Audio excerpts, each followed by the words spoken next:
नमस्कार, आप देख रहे हैं मध्य प्रदेश दूरदर्शन। मैं हूं आपके साथ सुनील विश्वकर्मा और आप सभी का स्वागत है कृषि दर्शन के आज के अंक में। जैसा कि आप सभी जानते हैं कि कृषि दर्शन एक ऐसा कार्यक्रम है जिसमें ना सिर्फ हम खेती की बात करते हैं बल्कि किसानों की उन्नति की बात भी करते हैं।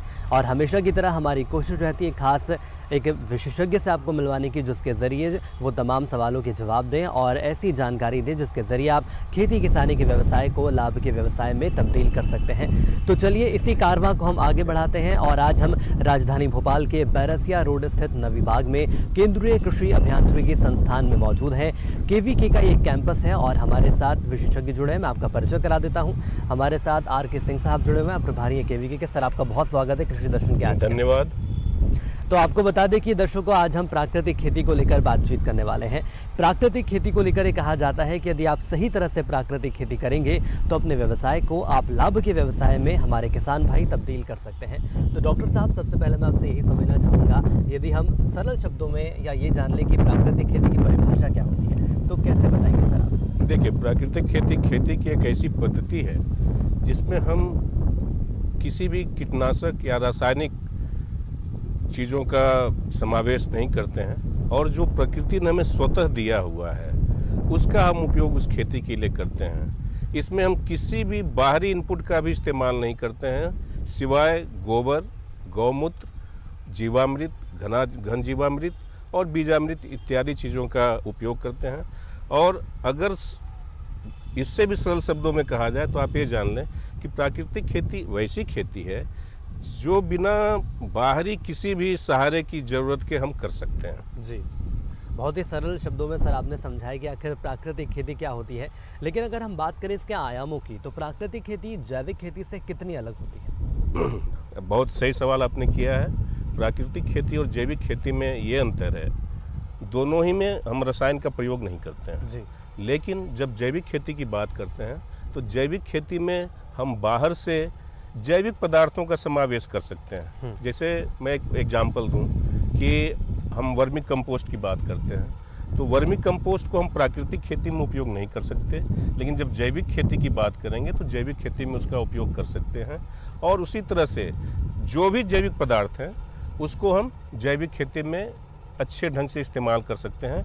लेकिन दोनों की प्राथमिकता इसमें ही है कि हम इन दोनों ही चीज़ों में किसी भी रासायनिक चीज़ का उपयोग नहीं करते हैं, चाहे वो कीटनाशक हो या फिर रासायनिक खाद हो। जी, मतलब हम यूरिया, डीएपी किसी भी हालत में दोनों तरह की खेती में नहीं डालेंगे, इस्तेमाल नहीं करते। जी बिल्कुल। तो जैसा कि दर्शकों आपने जाना कि प्राकृतिक खेती में बहुत ही महत्वपूर्ण बात निकलकर सामने आई है कि रासायनिक या केमिकल का उपयोग इसमें नहीं किया जाता है।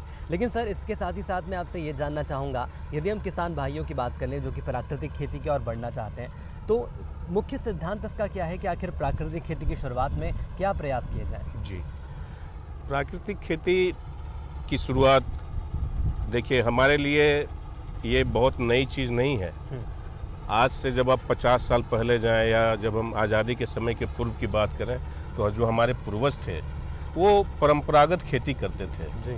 परंपरागत खेती मतलब जो भी उनके जी जी जी घर में चीज़ें होती थी, जैसे गोबर का खाद है, यही सब चीज़ें वो डालते थे, अलग से खादों का उपयोग नहीं करते थे। लेकिन अब ज़रूरत ऐसी आन पड़ी कि ज़्यादा कीटनाशकों और रासायनिक खादों के उपयोग से हमारी मिट्टी जो है वो धीरे धीरे बंजर होती गई। बंजर इन द सेंस कि उसमें जो हमारे सूक्ष्म जीवाणु, कीटाणु, यूजफुल बैक्टीरियाज, इनकी संख्या धीरे धीरे कम हो गई। तो जैसा कि आप जानते हैं, मदर अर्थ, मिट्टी सबसे बड़ी ज़रूरत है। मिट्टी ही वैसी चीज़ है जिस पे हम किसी चीज़ को उगा सकते हैं। तो जब हमारी मिट्टी ही स्वस्थ नहीं रहेगी तो हम आगे के आने वाले जनरेशन को क्या देंगे? बिल्कुल। और आप कह सकते हैं दूसरे शब्दों में कि जो मिट्टी में जो जहरीलापन हो रहा था उसको दूर करने के लिए और इसके जो दुष्परिणाम सामने आ रहे थे कि बहुत तरह की बीमारियां बढ़ने लगी हैं। जैसे जब हम कीटनाशकों का उपयोग करते हैं, रासायनिक खादों का उपयोग करते हैं, तो उनके अवशेष जो हैं वो मिट्टी के साथ नीचे जाके ग्राउंड वाटर में भी मिलते हैं, बिल्कुल, जिससे हमारा जल भी प्रदूषित हो रहा है। और हमारा वायुमंडल, चूँकि जब वो कार्बन डाइऑक्साइड इमिशन होता है उसमें भी ये महती भूमिका निभा रहा है। तो उसको दूर करने के लिए हमारी सरकार ने ये सोचा कि हम धीरे धीरे, अब वो समय आ गया है कि जब हम प्राकृतिक खेती की ओर मुड़े, ताकि सबसे पहले हम अपनी मिट्टी को हेल्दी बनाएं, स्वस्थ बनाएं। तो प्राकृतिक खेती का मेन कंसेप्ट यही है कि हम मिट्टी को वैसी अवस्था में लाएं जिससे कि जो उसमें ऑर्गेनिक कार्बन है, जिसको कि जैविक कार्बन भी बोलते हैं, उसकी मात्रा जो बहुत कम हो गई है उसको हम उस लेवल पे लाएं जिससे कि हम एक स्वस्थ मिट्टी में, स्वस्थ वातावरण में, पर्यावरण के अनुकूल, प्रकृति के अनुकूल हम ऐसी खेती कर सकें जिसमें कोई जहरीलापन न हो, जिसमें कोई मिलावट नहीं हो। और इसीलिए इसमें आपको पता ही होगा कि देसी गाय की भी महत्ता को इसमें समाहित किया गया है, क्योंकि जब देसी गाय लोग पालेंगे तब हम उसके गोबर, गौमूत्र, चूँकि उसमें कीटाणुओं की संख्या लाखों में होती है, तो बस हमें यही चीज़ें मिलाना होता है। तो इसलिए प्राकृतिक खेती की भूमिका आज के दिनों में बहुत ही ज़्यादा हो गई है। तो जैसा कि किसान भाइयों देखा हमने प्राकृतिक खेती में कितने कुछ फ़ायदे होते हैं और इन्हीं फ़ायदों को लगातार हम डॉक्टर साहब की मदद से जान रहे हैं। फिलहाल हमने जाना कि मिट्टी की सेहत को आखिर कैसे हम बना के रख सकते हैं, लेकिन डॉक्टर साहब इसके साथ ही साथ आपसे समझना चाहेंगे, यदि जीवामृत की हम बात कर लें तो जीवामृत को लेकर कई सवाल खड़े होते हैं और सबसे बड़ा सवाल यह है कि किसान भाई से घर पर ही कैसे तैयार कर सकते हैं। बहुत ही अच्छा सवाल किया आपने। देखिए, प्राकृतिक खेती के संदर्भ में जीवामृत को उसका दिल कहा गया है जी। जैसे हमारे शरीर में अपने दिल का स्थान होता है, प्राकृतिक खेती में जीवामृत का वो स्थान है। तो जीवामृत होता क्या है, पहले आप ये समझें। जीवामृत जो है एक तरल पदार्थ, जिसको हम कैसे बनाते हैं मैं उसकी आपको रचना के बारे में बताता हूँ। कि सबसे पहले आप 200 लीटर कैपेसिटी का टैंक ले लें जी। 200 लीटर। मैं उसके लिए 1 एकड़ की बात के लिए कर रहा हूँ। 1 एकड़ में आपको कितना डालना है उसके लिए मैं बात कर रहा हूँ।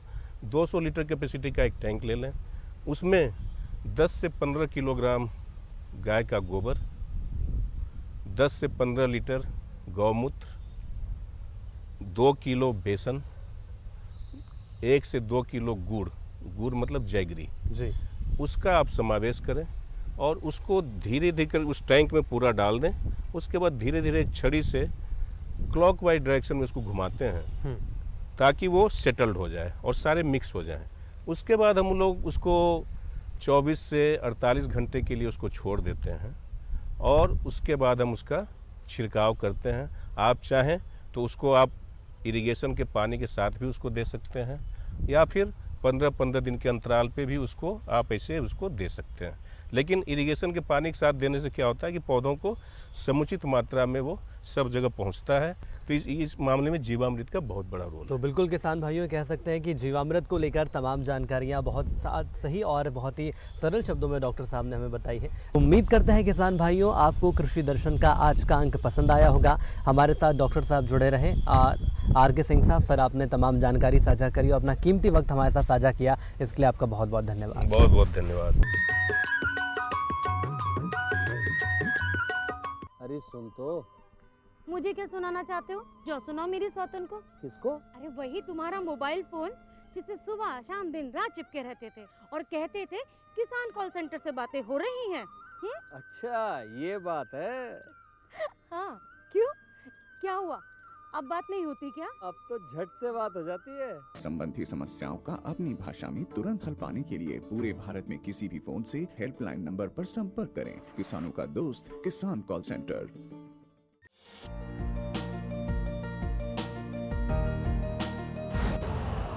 यूरिया का स्वदेशी उत्पादन 70 लाख टन बढ़ाने के लिए 6 उर्वरक संयंत्रों का उद्धार किया जा रहा है। FCIL के गोरखपुर, सिंदरी, तलचर और रामागुंडम संयंत्र, HFCL की बरौनी इकाई और BVFCL की नामरू फोर्थ। सोने पर सुहागा ये है कि देश में अब बनेगा सिर्फ नीम लेपित यूरिया, क्योंकि इससे होगा किसानों का फायदा ही फायदा। अनाज का उत्पादन 10% तक बढ़ेगा। बढ़ेगी 10 से 15% नाइट्रोजन क्षमता।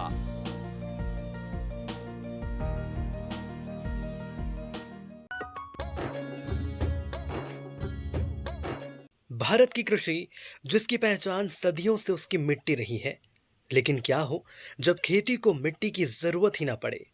आज हम आपको मिला रहे हैं मध्य प्रदेश के जबलपुर के एक ऐसे युवा से जिन्होंने आधुनिक विज्ञान और तकनीक को जोड़कर खेती का भविष्य बदल दिया है।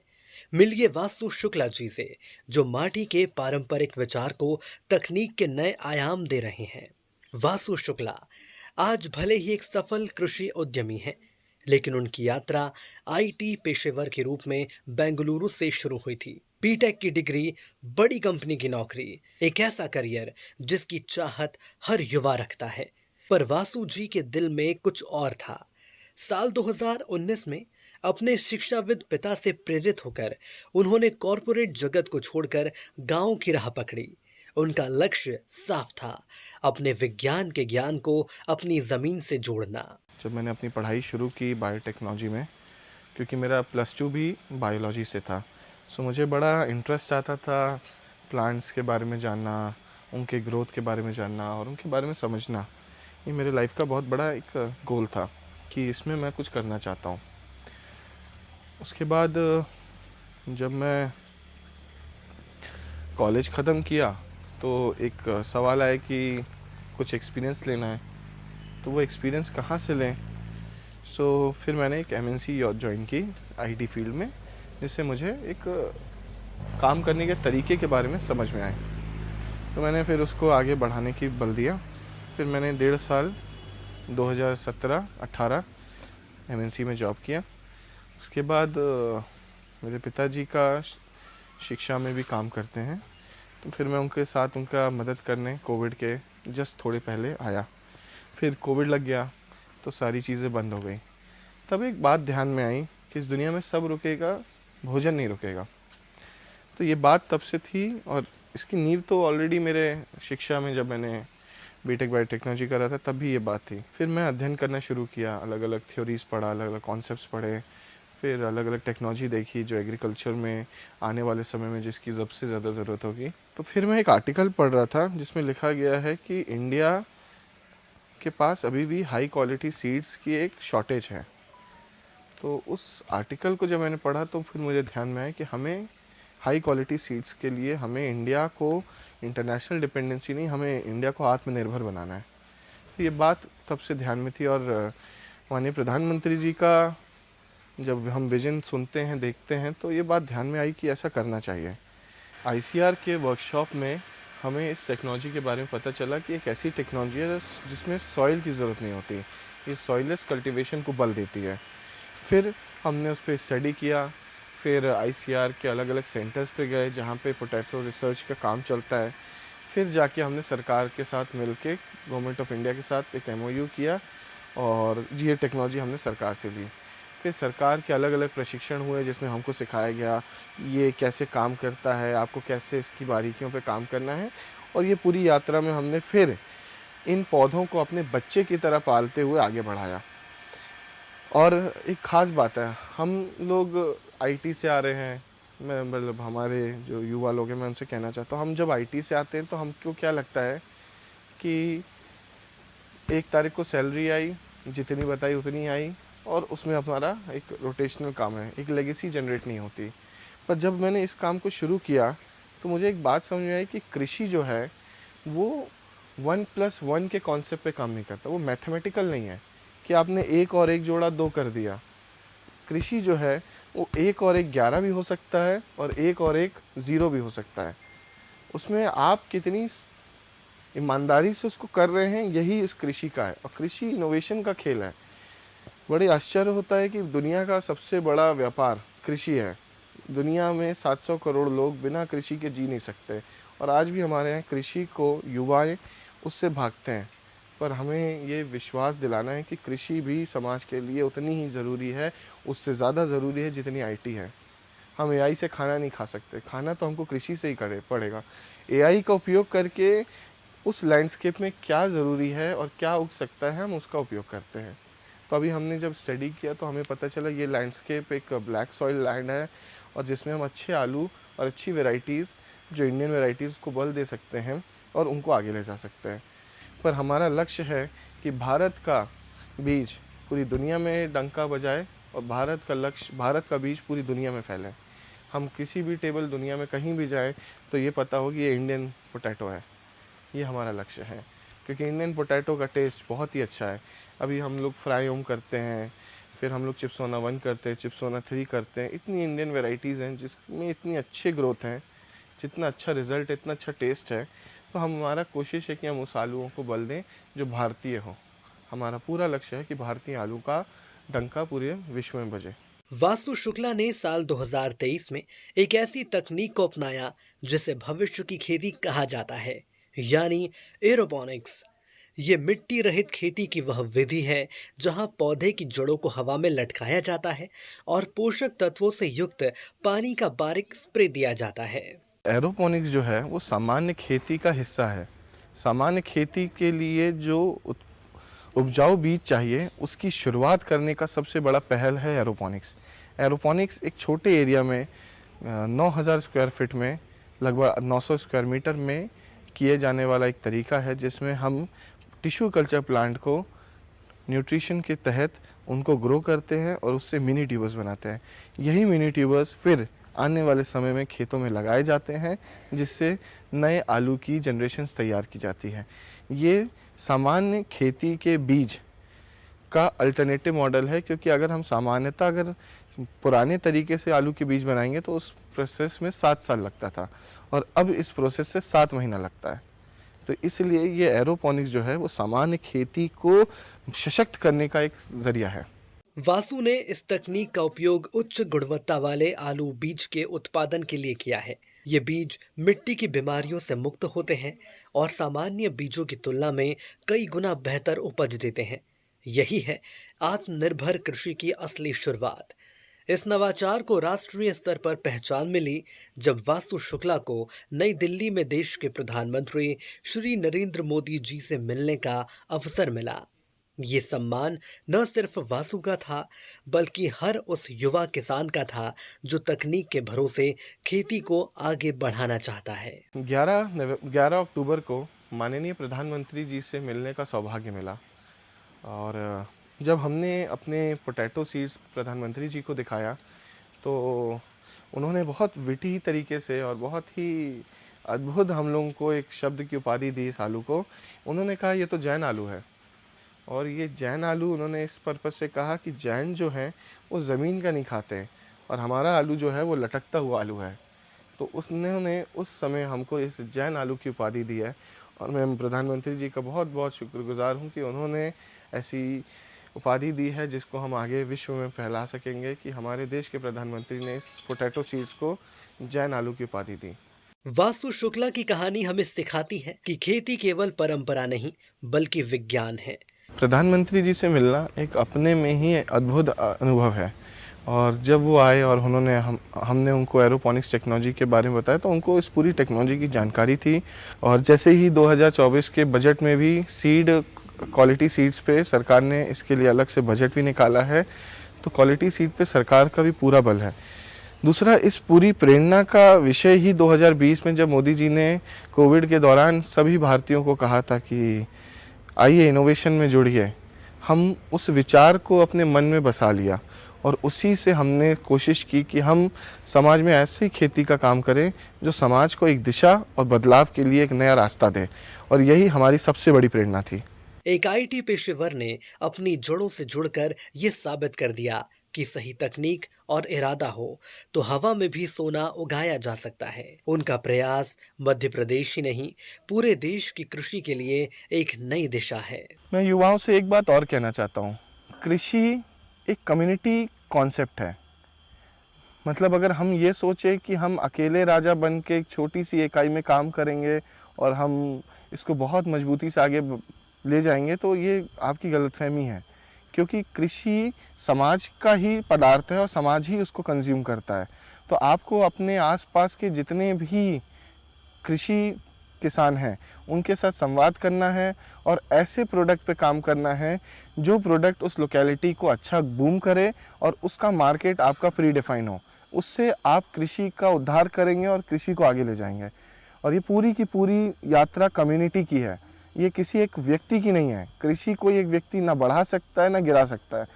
कृषि सिर्फ एक दूसरे के साथ हाथ से हाथ मिला के ही चलता है। आत्मनिर्भर भारत की नींव ऐसे ही नवाचारशील किसानों पर टिकी है। पहली मुरलिया तालों पे बाजी, पहली मुरलिया तालों पे बाजी, गगरी छोड़े भागे आई रे, मोहे नैना नींद ने आई रे, मोहन ने मुरलिया बजाई रे, मोहे नैना नींद ने आई रे, दूजी मुरलिया बागों में बाजी, दूजी मुरलिया बागों में बाजी। अब समय हो गया है खेत खलिहान से जुड़ी जानकारी हासिल करने का, यानी कि खबरें खेती देखने का।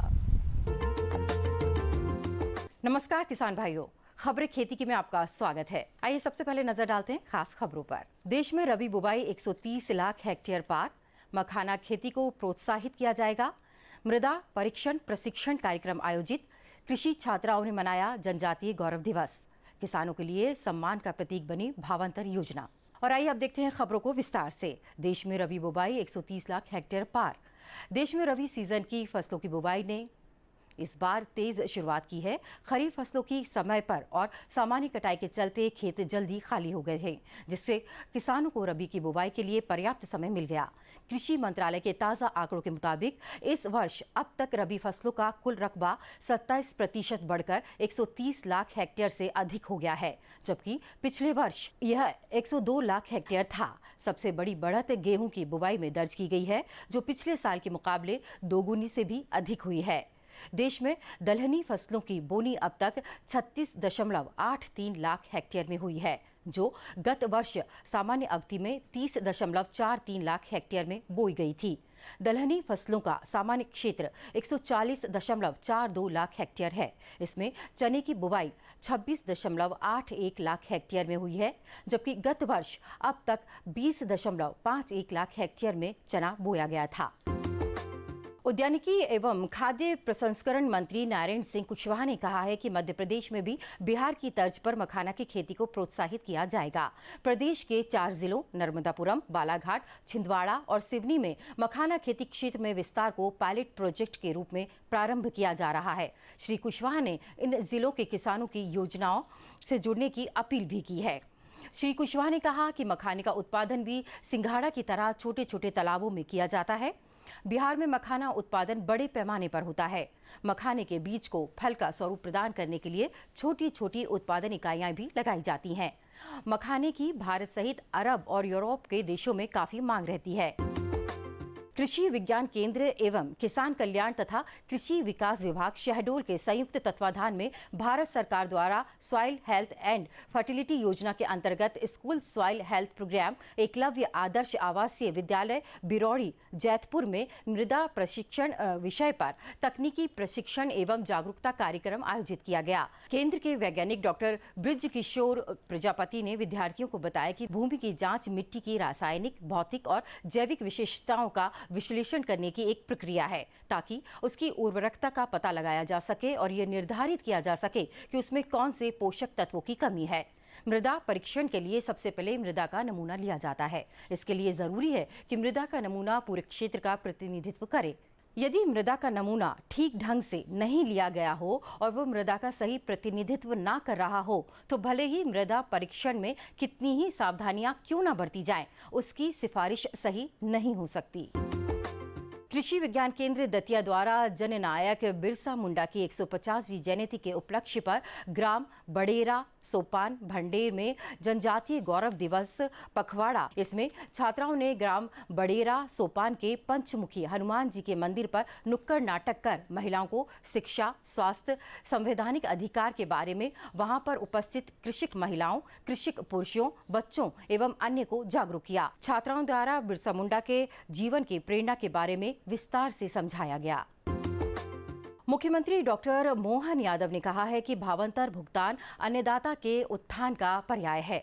अन्नदाता को दी गई एमएसपी की गारंटी की पूर्ति करते हुए सोयाबीन भावांतर योजना में 1,33,000 किसानों के खाते में 233 करोड़ रुपए की राशि अंतरित की गई है। पिछले साल सोयाबीन का भाव 4,800 रुपए था। इस बार किसानों को 500 रुपए प्रति क्विंटल का लाभ देकर 5,300 रुपए से अधिक कीमत पर सोयाबीन खरीदा जा रहा है। भावांतर योजना के लिए प्रदेश में 9 लाख से अधिक किसानों ने सोयाबीन बेचने के लिए पंजीयन किया। खबरें खेती के में आज के लिए किसान भाइयों इतना ही। तो आज हमने जाना कि आखिर प्राकृतिक खेती के जरिए हमारे किसान भाई अपने व्यापार को, व्यवसाय को आखिर मुनाफे में कैसे तब्दील कर सकते हैं। साथ ही साथ हमने ये भी जाना कि प्राकृतिक खेती के जरिए आप अपने खेत की मिट्टी को, गुणवत्ता को भी लगातार सुधार सकते हैं, जिसके ज़रिए ना केवल आपकी बल्कि जो आपके उपभोक्ता हैं उनकी भी सेहत बनी रहेगी। तो आज के कृषि दर्शन के अंक में इतना ही। मुझे दीजिए इजाज़त। नमस्कार।